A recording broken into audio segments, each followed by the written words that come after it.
Jọládé èmi kan ní di Jọládé fún. Ọmọ àlè ní Jọládé. Possible náà lọ́rọ̀. Ó yá kárí kó fi bẹ̀ hàn. Máa fọ́gò lórí ẹ̀. Báwo lọ̀rọ̀ Jọládé ṣe jẹ́? He was more than a godfather to me. Because ní stage tí mo wà yìí, kò sí nǹkan tó mọ́ fẹ́ tí mi ò lè ṣe fún. Get out! Get out! Get out! Out! Out! Out! Tó bá mu ọtí ńlá tèmi dọ̀la, kò tí ì gbogbo nǹkan tó wà nínú ilé ẹ̀ bó ṣe wà náà ló ṣe máa wà. Máa pàṣẹ yìí fún mi, máa para mi dẹ̀. Bí tí ààrẹ ti ń pariwo àwọn èèyàn wò. Máa pàṣẹ yìí fún mi, máa dẹ̀ para mi. Can you face your story?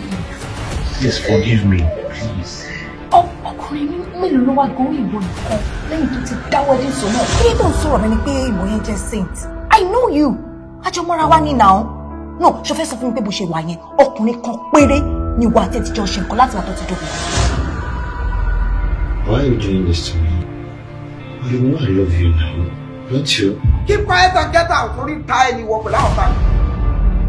Kò ṣe mistake ọ̀pọ̀ ọmọ tí ò ń ṣọmọ yẹn fún mi. Ó possible now.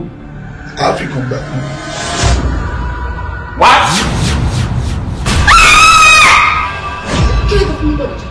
Kí ló tó fún mi lápá àròjẹ? Ṣé fún mi kí ló ṣẹlẹ̀ sí ẹ? Onígbèsè.